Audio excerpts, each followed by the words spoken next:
Good afternoon, everyone, and welcome to today's webinar From Prospect to Purchase and Beyond with Jodie Newman. Today, you will listen using your computer speaker system by default. You have the opportunity to submit questions to Jodie by typing them into the questions pane on the control panel. You may send in your questions at any time. We will collect these and address them during the Q&A session at the end. Jodie Newman is co-owner of the Business Allotment and highly experienced business strategist and speaker.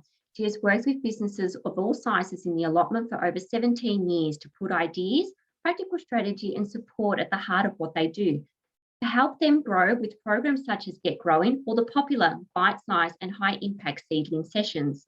The Business Allotment is built firmly on the belief that great ideas drive business growth. All the way from the UK, I will hand this over to Jodie. Thank you, Ida.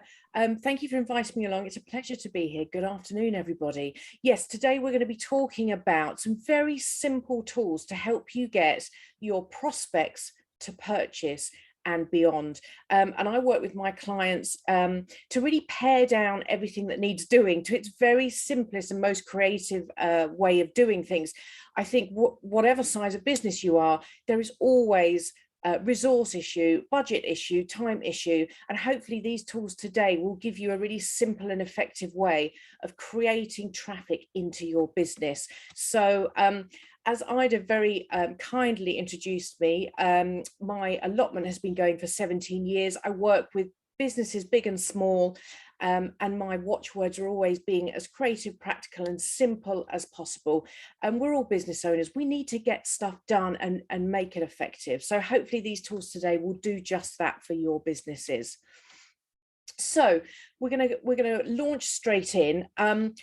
Prospects, and I will explain terms just in case people aren't steeped in the very sometimes confusing language of marketing. Prospects are people who are yet to be your customers, and obviously purchase in this presentation refers to the first transaction, the first purchase they make. Now, what I've done is I've distilled down the process of getting prospects to that first point of purchase in 3 steps. So together over the course of the presentation, I'll be building the 3 steps with lots of ideas so that you can pick and choose the ideas or come up with your own ideas that suit your business to build a path to get prospects into your business. So we're going to kick off with a really quick poll, please. I'm going to be talking about prospect types and customer types. So this is where you have chunked your big customer base down into smaller types. And I'd like to know whether you've done that exercise within your business. When you're talking about your customers, do you create types in your business to help you market and grow your business?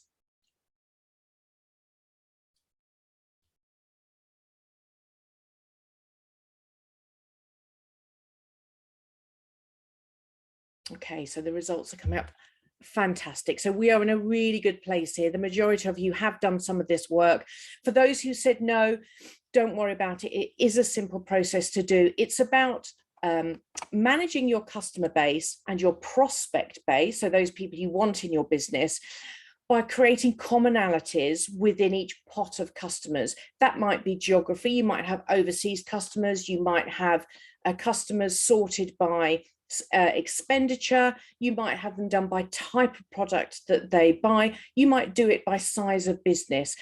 How you do it is not as important. It just needs to be relevant for your discussions you have about how you engage your customers. Okay, but a lot of you are already on the path to being able to do this.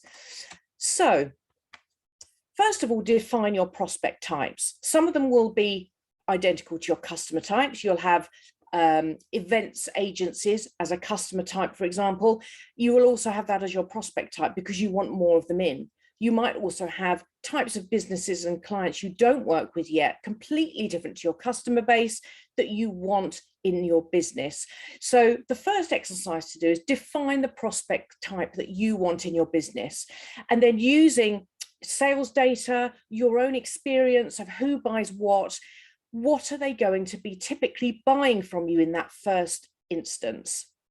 So have in your mind, when you think about these prospect types, they are most likely to be buying X from me. Of course, they can buy everything, but I'm sure this, you'll have heard this a marketing approach about, you want the silver bullet rather than the kind of shower of arrows. When you are doing marketing communications, when you're communicating with your audience, be as specific as you can with a particular type of audience, of prospect, of customer in mind. That creates a much more engaging message than trying to push out a message to appeal to everybody. In the same way, you don't want to be talking about everything you do all the time. The white noise around that quantity of information will make it very hard for messages to land. You want to be saying, that customer type there, look at this amazing product that I do, and create a very definitive, tailored message to help it engage that prospect. Okay, so we're on to step one, which is awareness, because some of these prospects may not even have heard of your business name. So they're there oblivious to you, saying, well, who are you? So your first step in the path to purchase is to create awareness. Now, I'm using event agencies. I hope some of you will have that type of business as a client or as a prospect. They typically, certainly in the UK, will not only buy branded merchandise and products for themselves, they will obviously buy on behalf of their clients. So they're a great customer to have in the business. So what are awareness ideas? Well, this is by no means exhaustive, but this is a good little tick list of ideas that you can start using to bring awareness of your business to your prospects. Social media activity, of course, is a huge one. It has so many benefits, not only because it can be very, very cost effective. There is obviously a time issue there because you need to show up consistently. Posting once a month and wondering why no one's coming to buy your wares isn't really going to cut it. You need to do it consistently and smartly. But there's all sorts of other things you can do to raise awareness through networking, which is a fantastic way of raising awareness with people who've yet to come across your business. Blogging, SEO, website, that whole digital visibility piece is key to getting awareness with new prospects, and all the way down to doing exhibitions, direct mail, etc., etc. So in your first step in the path, you should be looking to choose between 1 and 3 activities to drive awareness. If you are a small business, if you are a business owner who also does the marketing, who also makes the tea, who also raises the invoices, be sensible about what you're going to achieve in terms of time and resource here. So you might just start with one single awareness idea for that prospect type. However, in the sake of my example here, I've said, Instagram is perfect for us because we have loads of amazing products. We've got some great photography. It's really great kind of food for the eyeballs. Our Instagram channel could be really lively and vibrant. Also exhibitions, particularly if we're looking at event agencies. So we'll do trade exhibitions maybe twice a year to make those awareness building relationships, and also networking, because you want to create awareness amongst your local business community. So that's where you then have to start executing these ideas and pulling in those events agencies. So your messaging should be directed specifically at your prospect type. Your Instagram, let's say you say, right, okay, we're going to do a quarterly chunk of themes. And our first theme will be all about the amazing merchandise that we can provide to events agencies for clients who want to do events. So you're showing that type of product and you're attracting that type of prospect. So they're then saying, oh, I know who you are. They've moved along. You've answered their question. Okay, so the next step in our path is engagement. So they're now aware of you. So how do you start engagement? The best marketing is a dialogue. It's no longer about being able to just broadcast ideas out and hoping someone's going to have the wherewithal to listen, understand it, and then themselves just come to your business.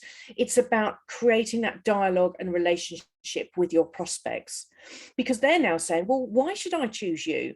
I've got I'm aware of, but I also am aware of these guys that do the same thing, and these guys and these guys. You need to be answering the question, why should I choose you, in your prospect's head? If they can't find the answer to that, they may well look at a competitor. So what are engagement ideas? So once you've got them, you've built awareness with your prospect audience, it's things like newsletters, email sequencing. So you send out a regular, it could be news, it could be inspiration, all sorts of things that you can start a dialogue about.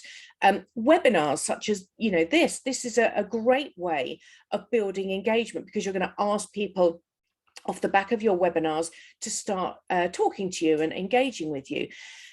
The point of webinars, courses, videos, podcasts, these kind of engagement activities is they are positioning your business as the go-to in your industry. You're saying, look, we know all about our stuff. We are the experts. We can help you. And particularly when you're working with businesses that are buying on behalf of their clients, you need them to look good in front of their clients. So arming them with your expertise is a fantastic way of creating a relationship. They will love you for it if you give them the information and the inspiration to go back and excite their clients about your products and merchandise. So again, your second step between 1, 2, and 3 ideas to really start building that engagement. So newsletter, and I'm not talking about the kind of dirgy 3-page long, aren't we interesting, Bob from accounts has got a new kitten. It's like, look at our inspiring, amazing new products, a video about this and how this works, and really useful information, content that people want to engage with. And I've also, for the sake of this argument, chosen webinars because I do love a good webinar, and also downloadable content. It takes a bit of work to get stuff created, but once it's there on your website, you can talk about it in all your awareness channels. Come and download this amazing checklist about how to create the most eye-popping exhibition you can. Come and download this checklist about the 10 things you should know before you brief a promotional merchandise agency. There is no end to your expertise. You can put in bite-sized downloadable chunks that people go, yes, that will help me do my job. So that's a lovely little idea if you can execute it. So now they're saying, oh, I know why I should choose you. You're obviously the experts in your field. You have great products. You seem really friendly guys. I love your brand story, which is another area where you can create great engagement. Don't be afraid to talk about your mission, your values. All these things create connections in the minds and the hearts of your prospects. That's essential for getting that buy-in, to get them moving along that path. So finally, they're now saying, well, I know why I should choose you in theory, but why should I actually create that transaction with you? So it's about spurring them into action. So this is where you will be doing a lot of this already. What ideas can you do to create that final piece of action to get them from engaging with you to buying from you? So again, this is not an exhaustive list, but things like introductory offers and discounts, free gifts. I mean, this particularly in your, in the UK version of your industry, I see this a lot in the promotional merchandising world. Free gifts, product bundles. So buy these 5 things and get this free. Time limited offers. There are also other ways you can do it. Think about how you could use your expertise, because that is the most valuable thing that you own as a business. See how you can use that to create that action. Can you do a free audit of what they're buying at the moment? Can you do some kind of free consultation to help them do their business better in terms of applying your expertise into their business? Because that's the valuable bit. Product guarantees, free deliveries. What other ways can you add value to lessen the concern that everybody always has when they create that first purchase? Am I making the right decision? Have I chosen the right business? Am I going to look like an idiot in front of my boss? That classic saying, nobody got fired for hiring IBM. Whereas if you go for some maverick consultant who, rocks up, in a Stetson, you think, well, I love what he's saying to me, but is it too much of a risk to buy from him? So you want to take away as much of that purchase anxiety as possible. So add in the value, create a no-brainer of a first purchase for them, and they will then create that final step into that purchase.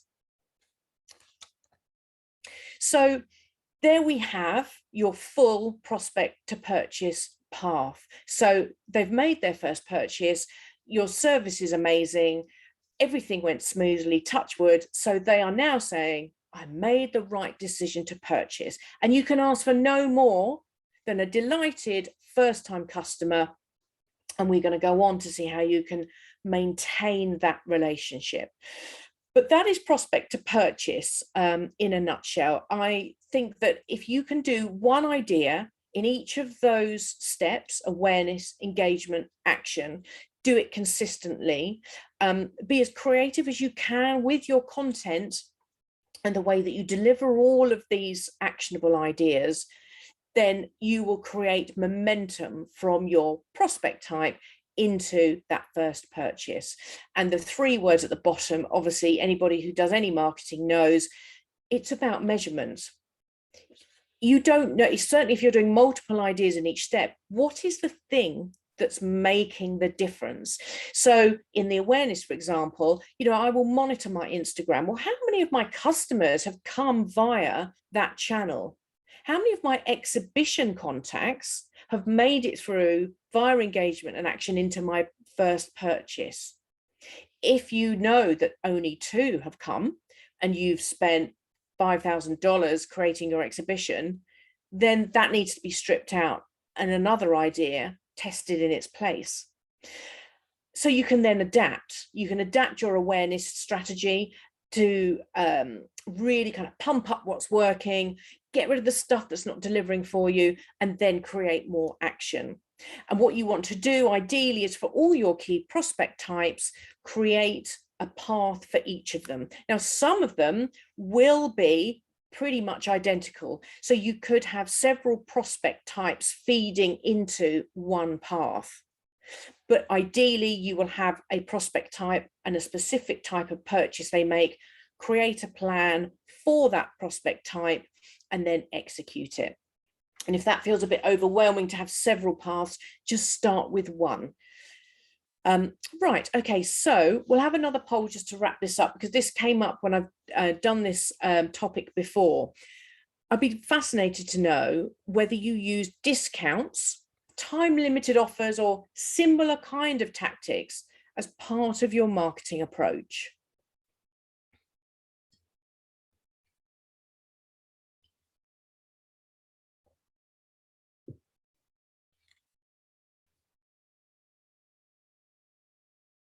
Okay, that's slightly more evenly split there, 57% do. So I just wanted to ask that question because some people say, oh, I don't discount because it devalues my products, which is absolutely, there are no, like with most things in life and certainly in business, there are no right or wrong answers here. It's about being thoughtful and creating a decision that fits with your business and your brand ethos. So some of my clients will say, I never discount. I don't like the word, it cheapens what I do. And I completely am on board with that.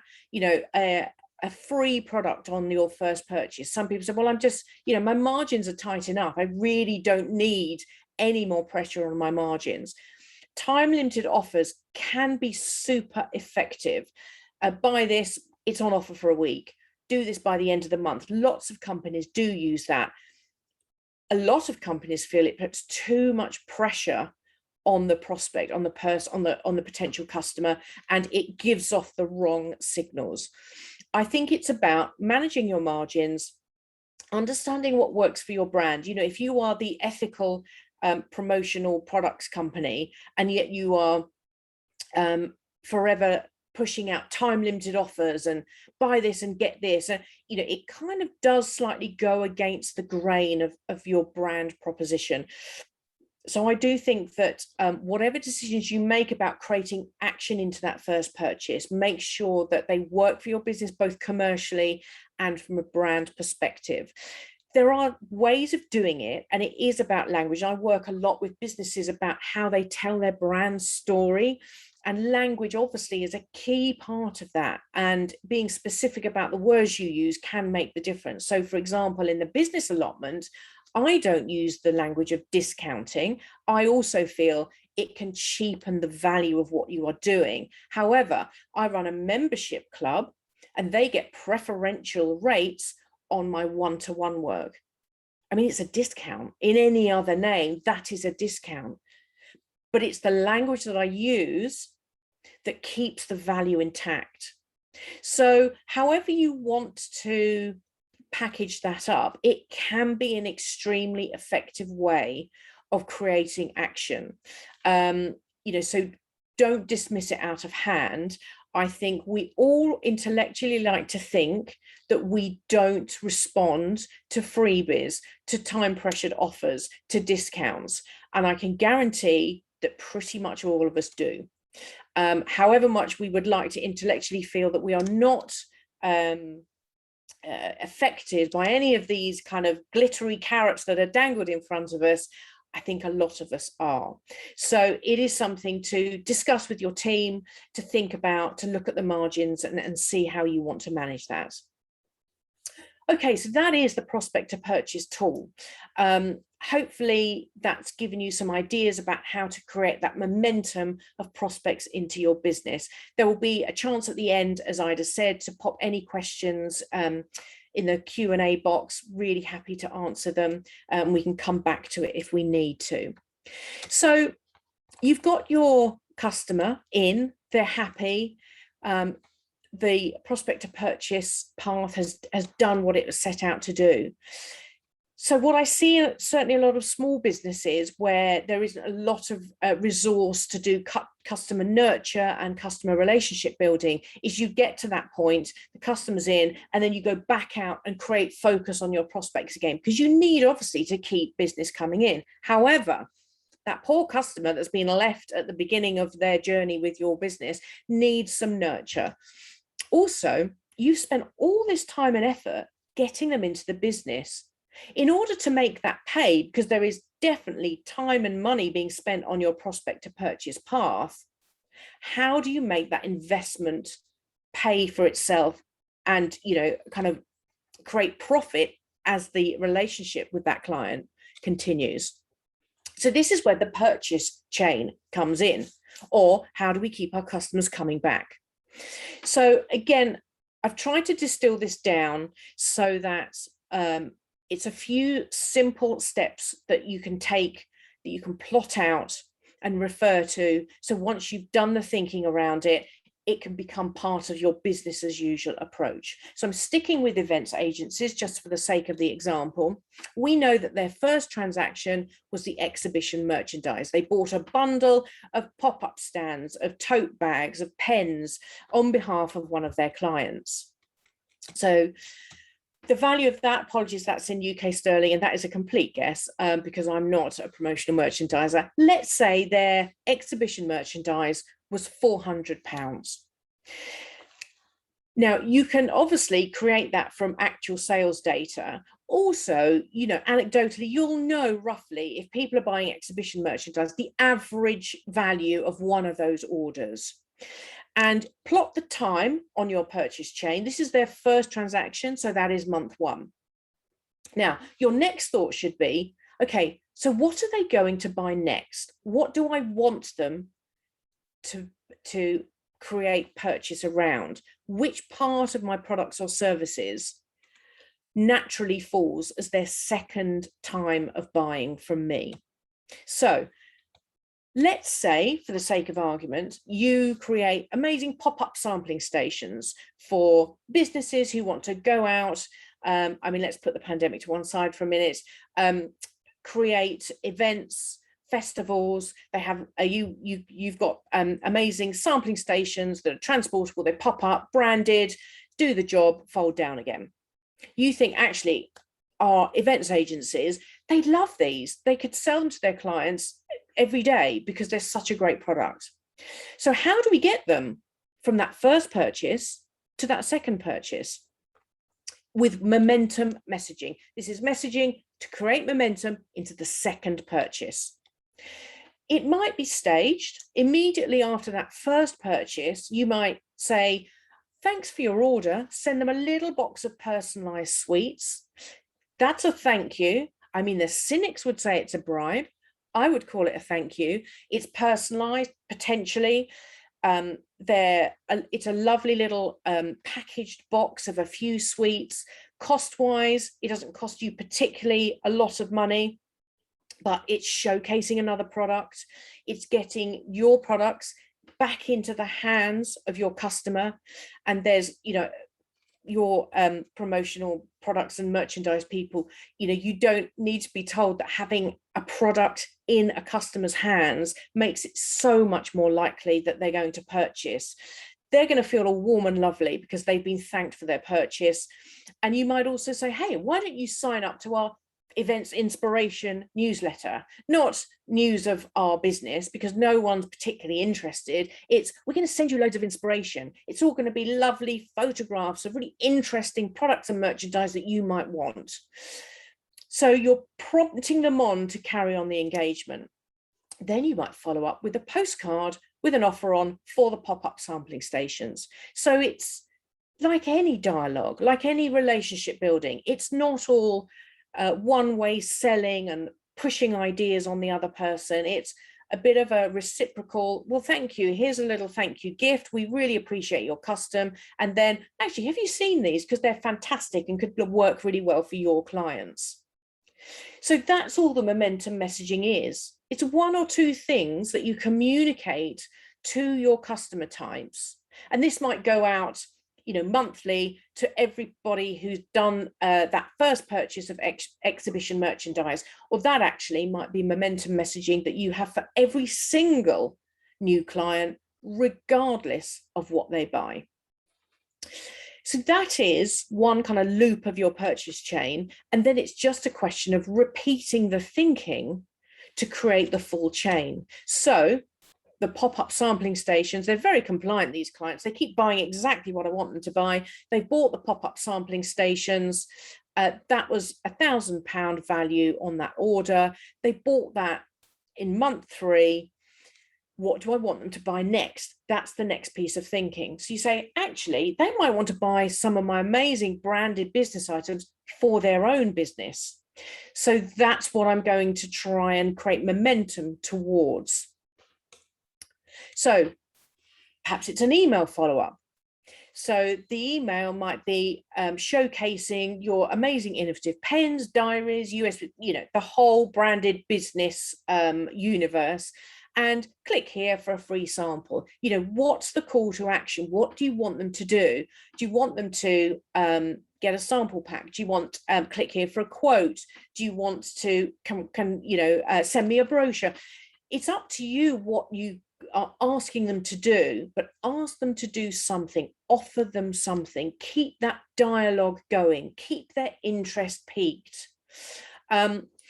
So they buy their branded business items. That's the third transaction. The value of that is £250. Now, in the ideal world, our purchase chain will just carry on increasing value each step, but we know it doesn't work like that. Sometimes it will be a low value purchase followed by a higher one. So I think trying to plot increased income every time could be a little ambitious. Time, that was quite quick, that was in month 4. And then, we're approaching Christmas, so let's talk to their events, all our events agencies customers, about gifts that they will offer to buy for their clients. They want gifts for their clients, but their clients might want gifts for their clients and suppliers. So again, you've got a double whammy of potential here. What's the momentum messaging? What's going to help them move towards that purchase? This might be an old-fashioned phone call. Thanks for your order. Can we ask for a testimonial? Now, I put this in because it's one of my slight obsessions with businesses, that we are all fairly awful at getting testimonials. They are absolute marketing gold because they are free. they can be put across pretty much every channel you market and communicate on, from your website to your socials. You could have video testimonials going on your YouTube channel, Google search and reviews. That's a huge thing as part of when they're searching way back on that awareness phase, because testimonials are social proof. It helps take away that purchase anxiety. If you've got lots of people saying, oh, amazing products, they were so nice to deal with, made my life really easy. So testimonials should be asked for at some point in the early part of the purchase chain, and I implore you to do so. What I will do for some of my clients, and some people are a little bit shocked about this, but the reality is your clients don't want to write you a testimonial. They have so much more to do. The testimonial is like 103 on their to-do list. So what I do for my clients is I will say, I'd love for you to write a testimonial. It really helps me do X. So you're giving them a reason to do it. Also, I understand that writing testimonials can be a bit of a chore. So if you would prefer, pick one from the ones I have written below, and I will write 2 or 3 short testimonials that they can just say, oh yeah, testimonial B, I'll put my name to that, or I'll make a few changes and that will be my testimonial. They will love you for it because it takes a job off their list. And actually, the effort you put in is worth it because it is part of your marketing messaging, and it's a really crucial one. Also, if you put them on your website, put them directly next to the products. Don't just have a testimonials page. So when you've got perhaps you've got branded office stationery on your website, you have a relevant testimonial in and amongst your product listings. Plug it directly into what they're talking about. Don't just hive them all away on a testimonials page because no one will see them. Part of the persuasive story is to have a testimonial bang up close to the products they're considering. Okay, so that was a little bit of a side detour on testimonials. You might have a free prize draw to win tickets to an event. You know, how are you going to thank them for the testimonial? Some people do, some people don't.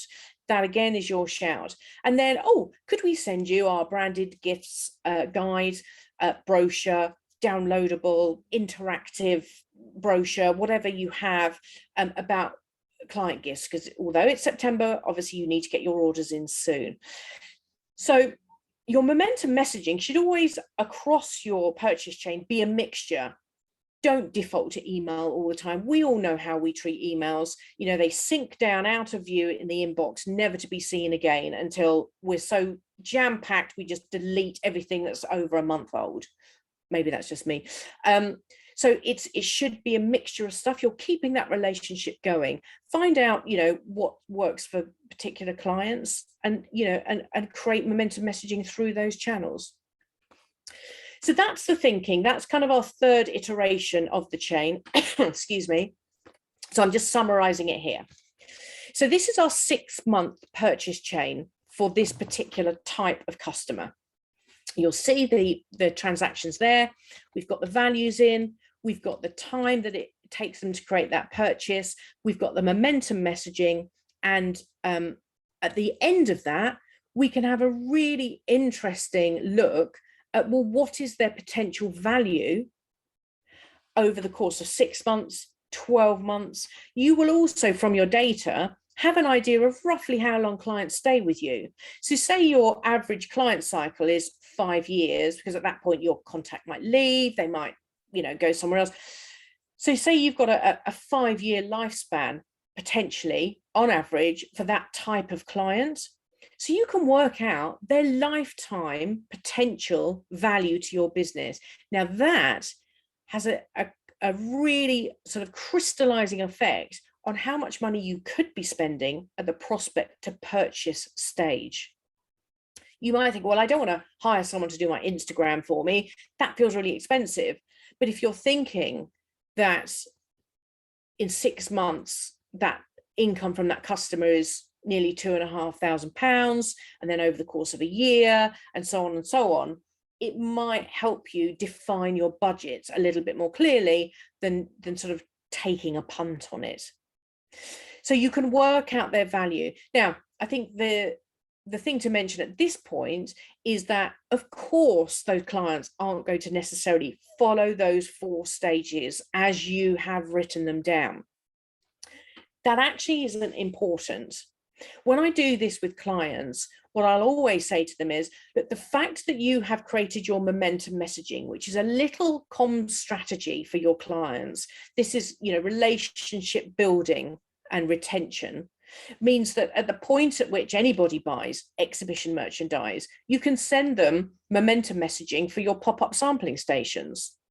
Or if anybody buys branded business items, you can always follow that up with something else if it's relevant, Christmas gift. If not, you might say, actually, I'm going to talk to them about exhibition merchandise if they've come in with branded business items as their first one. So your momentum messaging is just you saying, right, as soon as a transaction is made, I need to be meaningfully saying to my staff, to my team, to myself, okay, how am I going to create momentum to the next purchase? If you are a small business, you can literally do this client by client. If you have lots, if you're dealing with a huge customer base, you'll be dealing with them in groups, which is where things like specific newsletters come in, mail shots where you can send to a defined group of people. So sending out postcards and direct mail to X part of your customer base, your customer types X, Y, and Z all get this, but A, B's, and C's get something else. So it's about tailoring your messaging to your customer types. And that's why I said right at the beginning of the presentation that doing your customer type work is so important. So rather than broadcasting to your entire customer base one email or one mail shot saying, look at our lovely pens, which might not be relevant to a significant portion of that audience, you're saying, with my knowledge, with my sales data, with all my experience, I think these customer types have got the best inclination to buy this type of product, but these over here will more likely want to buy this type of product. And it's that momentum messaging tailored across your business that will keep the purchase chain running. Okay, so I'm just checking the time. We're doing good for time. We're now on the questions part. So Ida, I don't know whether you can have a check of the Q&A box. If there's any questions, very happy to go back to a slide if you want any clarification. I know I went through at an absolute breakneck speed on some of that. So if you want me to re-clarify, explain. We've got a couple of questions that have come through. So Our first one is, if I map different prospect to purchase paths for 5 different customer types, does each step have to be different for each one? Oh yeah, so if I can go back to the path. So no, it doesn't have to be different at all. If we look at our prospect to purchase path here, we've got events agencies, and then we've got our 3 steps and our different ideas in each that we're executing in order to create the momentum across the path. It might be that events agencies and another type of prospect, be that it could be advertising agencies, it could be let's say small accountancy businesses that you buy for. They all might actually fit into that path. They all might want to end up at exhibition merchandise as their first purchase. So your path could have 3, 4, 5 different prospect types at the start, all feeding into the path. Or you might have 5 different types of prospect types, 2 different awareness paths, all feeding into the same engagement activities and the same action activities. So, imagine it like a funnel, or multi-paths could lead into one. But I would say that you would have a number only in that you want to be transacting different things at the end, but certainly you can have multiple prospects feeding into one. Yeah. Thank you for that. Our second one is, with the purchase chain, should you always be looking to sell something different at each stage? Oh, that's interesting. So, for example, if you're plotting a year's purchase chain, so this is a 6-month, but say we duplicate that across the year, it might be that your client, the exhibition agents, the events agency, actually buys exhibition merchandise from you every quarter. So when you're plotting your purchase chain over the course of a year, you might put that in as your intended transactions 4 times. They might buy branded business items 8 times a year. So you can populate your chain with repeat orders, because of course that is part of their purchase. And once you understand a customer's purchase habits, you can preempt that in your momentum messaging. You can say, oh, we know it's coming up to autumn where traditionally you buy lots of exhibition merchandise. Have you seen our new exhibition and pop-up stand? Have you seen our new thing? Have you seen our video about how to, create an amazing exhibition stand in 1 meter square? Whatever it is, you could be sending them valuable content or product information multiple times throughout the year. So yeah, put in your repeat purchases. And some businesses, and I think yours will have some seasonal. Obviously Christmas is potentially a very big one if people are buying branded gifts to give to their clients. So tie your purchase chain into the calendar year if that is useful, so that you can plan. Actually, it's now early September, we need to start creating momentum messaging around our Christmas gift packages or whatever that is. It's now November, we need to start talking about buying diaries or whatever it is. So it's about tying in your chain to what works for your business in terms of trends and purchase data. Wonderful, thank you. We have another one that's come through, which is, I have limited time and resources for marketing. So where should I start with the prospect to purchase process? Yeah, it's really, as a small business owner myself, I completely feel your pain, because we have limited time and limited budgets. So when you're looking at your your prospect to purchase, don't go for 3 ideas in each. Just say, okay, I'm going to do a social media channel or 2 social media channels. That is time only, unless you want to outsource that job.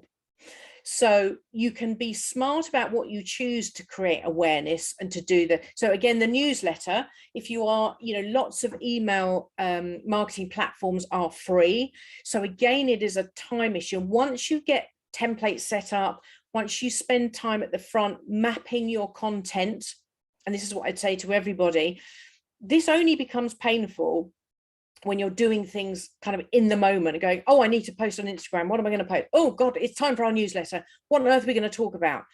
If you sit down and do a little bit of planning about, here's the key messaging, same as your momentum messaging, right, we need to be talking about these kind of products at this time of the year. We want to be talking about our you might theme your month into, this is innovation month, so all your most innovative products. So plan that all in advance. You can schedule a lot of that in a social media scheduler. You can create the newsletters and get them sent automatically with the email platforms.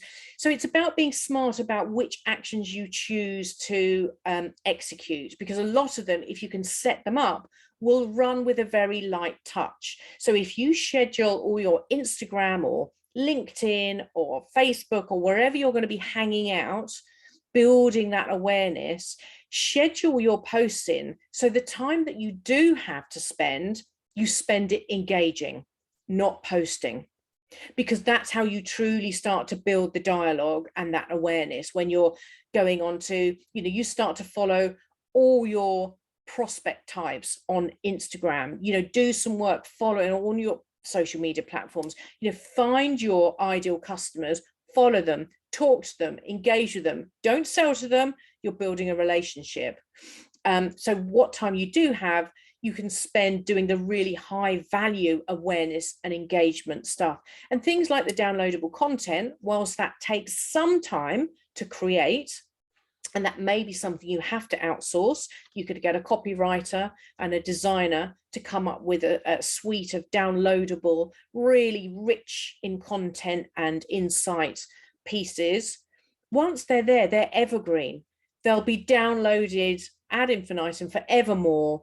You might need to do a few updates, but it's a front-loaded task that then really starts to pay off as it's on your website. You can keep pointing people to it, you talk about it, people come and download it, they understand that you're an expert, and it's a virtuous circle, really. So it's about being sensible, one idea in each step, and make those as light touch as possible. Excellent. Now, I've just noticed one of our members has raised their hand, so I'm going to allow them to talk. Now, forgive me in advance, I think their name is Calopi, so I'll just activate that now.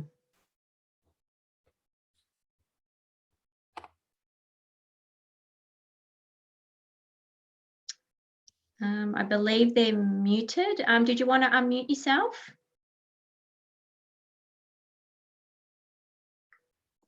Yeah, no, sorry, I had done by mistake. I'm all right, thank you. Oh, okay, that's Yeah, fine. okay, yes. Okay, we do have another question. If a prospect actually finds you and asks you to quote, apart from quoting, do you recommend other engagement to add to first quoting engagement? Oh, that is a good question. So yes, in fact, I'm doing a workshop coming up with a sales expert who has much more to say on this than I do. But I think he would always say, with your first quote, never email it, always have a Zoom, a phone conversation to talk through it. That may not always be possible, but I love the idea that we are so used to using email and pinging it across that, you know, then it just gets left and you don't know whether they've seen it, and you've got no opportunity to kind of enrich that point of contact with anything. So yes, absolutely. I think what I'm reading from that question is the instinct that you feel there should be something else, and you're absolutely right. I think when you are, if I'm sending over a cost, for a bigger project, I will create a document that I will ask to talk through with them on the phone or on Zoom. I will put in a couple of testimonial quotes underneath the price. I will perhaps on the back page do a little bit more about, look, this is all about us. So there are lots of different ways of creating that extra engagement. You want to be fast, you want to be seen as responsive and speedy. So you don't want to sort of go, well, before I quote, can I just have an hour with you to, really steep myself in your business culture and your aims? But I think, what can you do to understand their motivation for buying quickly and effectively? So if they come to you via email or some other electronic channel, please can you quote for this? I think definitely give them a phone call to say, can I ask what it's for? Would you, and just get a really good sense of their motivations for purchase and where they're coming from. And ideally, do that over the phone, communicate the price over the phone, explain it, put context around it, and in that conversation, that's when you're creating proper true engagement. We know this to be true, and you can now, everyone is comfortable to do it over Zoom. Get that eye-to-eye contact, talk over the costs, share your screen, talk over your proposal, make it look nice, have your branding, take care over it, rather than just pinging the costs on an email. They are very likely getting costs from other people, from your competitors. You don't want to be them. You want to stand out on your own to make that decision to purchase from you as easy as possible, that whole no-brainer purchase. So anyone who's, they've taken the time to sort of call me and ask, now they may say, no, just email it through. But the fact you ask, could I have a 20-minute Zoom conversation to talk through those costs with you? I'd love to talk face to face. It helps us understand you better, because perhaps there is a different way of achieving what you want if our costs aren't quite what you're expecting. So, you can react in the moment if you're talking to them, rather than going, well, they're too expensive, and dismissing them. You can go, well, actually, if that's what you're trying to achieve, how about this instead? How about doing it this way? So the value you're able to impart in that live conversation versus an email. Absolutely. And if they look like they are going to fit into one of your really high value purchase chains, it is definitely worth taking some time. They might ask for a cost, and I'm sure a lot of you will do this anyway. Yes, get the cost together, but in the meantime, send them something. Send them a sample of the pens that they asked for, or send them a beautiful little postcard to say thanks for the offer of quoting. We're looking forward to hopefully being able to work with you. Whatever that is, create that engagement and keep that dialogue open, and be different in your approach to all your other competitors who will go, yeah, sure, I'll email the cost through.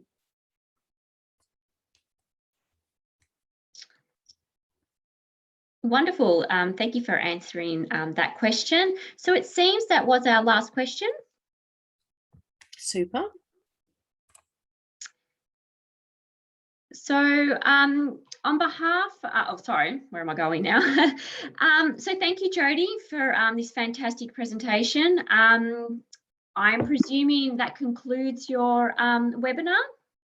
Yes, I'll just, if I may, wrap up with just a couple of things I wanted to mention in terms of, I do run a cultivator session online, which is a deep dig into this whole process. So if anybody is interested in pursuing that further, do either pop onto my website, which is thebusinessallotment.co.uk, or just ping me over an email. That is a paid session. However, I also have the toolshed on my website. Now, this is a free to join membership area. So it has tools like prospect to purchase on a whole range of things, a lot of which we've touched on today. How do you build a great brand story? Again, I'm slightly obsessed with helping businesses do this, because this is one of your key leverage points to create differentiation in a crowded marketplace.